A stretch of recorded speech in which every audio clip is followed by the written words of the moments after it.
আমাদেরকে আদর্শ বিবাহ এটি সম্পাদন করতে হলে আরেকটি নিশ্চিত করতে হবে, তা হলো পাত্র পাত্রীর অন্য সব কিছুর চাইতে তার দিনদারিতাকে অগ্রাধিকার দিতে হবে, দিনদারিতাকে মূল বিবেচনার বিষয় বানাতে হবে। নবী করিম সাল্লাল্লাহু আলাইহি সাল্লাম বলেছেন, তুনকাহুল মারআতু লিআরবাঈন, মহিলাদেরকে নানা বিষয় দেখে পুরুষরা বিয়ে করে বা ছেলেরা বিয়ে করে, ছেলেদের অনেক বিষয় দেখে মেয়ে পক্ষ বিবাহের উদ্যোগ নেয়। কিন্তু নবী সাল্লাল্লাহু আলাইহি সাল্লাম বলেছেন যে ফাজফার বিজাতিদ দ্বীন, তোমরা দিনদার মানুষ দেখে বিবাহ করবে, এর মাধ্যমে তোমরা বিবাহের মধ্যে জেতার চেষ্টা করবে, অর্থাৎ বিবাহ করে সফল হওয়ার চেষ্টা করবে। অতএব দিনদারিতাকে অগ্রাধিকার দিতে হবে।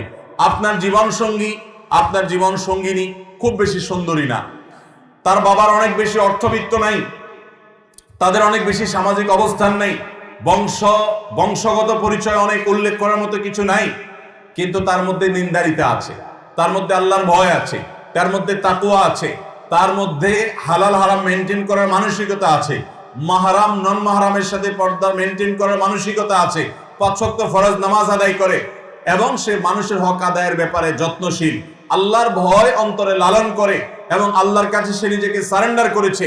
এই বিষয়গুলো যদি আপনি নিশ্চিত করতে পারেন, তাহলে আপনি তাকে দিনদার ধরে এগোতে পারেন। আমাদের সমাজে এক সময় আমরা দেখতাম যে পাত্র পাত্রীর দিনদারিতা নিরূপণ করার জন্য মুরব্বীরা জিজ্ঞাসা করতেন যে কোরআন শরীফ পড়তে পারে কিনা, কোরআনে কারীম যদি পড়তে পারে তাহলে খতম দিছে কিনা। এগুলো হলো দিনদারিতা মাপার মিটার ছিল, অথচ এগুলো দিনদারিতা মাপার একমাত্র মিটার না।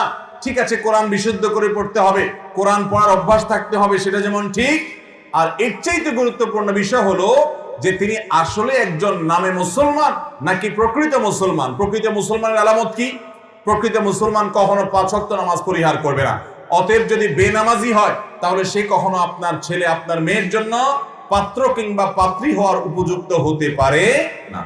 আপনার সন্তানের জন্য আপনি যাকে জীবন সঙ্গী হিসেবে নির্বাচন করবেন, তার দিনদারির সর্বপ্রথম যে টিক মার্কটা তাকে পেতেই হবে, সেটি হলো 5 ওয়াক্ত নামাজ তাকে পড়তে হবে। 5 ওয়াক্ত নামাজে কম্প্রোমাইজ করা যাবে না। অনেকে বলে বিয়ে করার পর তাকে দিনদার বানায় নেওয়া হবে, নামাজি বানায় নেওয়া হবে।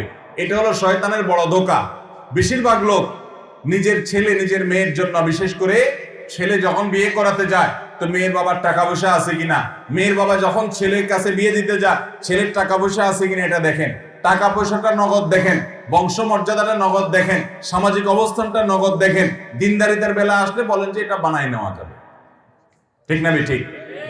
কেন টাকার ব্যাপারে এটা বলা যায় নাই যে ছেলের এখন টাকা নাই, ইনশাআল্লাহ পরবর্তীতে টাকা বানায় নেওয়া যাবে, সেটা তো বলেন না।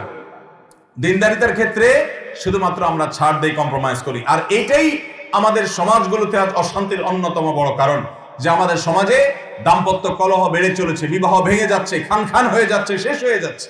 আল্লাহ রাব্বুল আলামিন দাম্পত্য জীবনে আমাদেরকে সুখী হওয়ার তৌফিক দান করুন।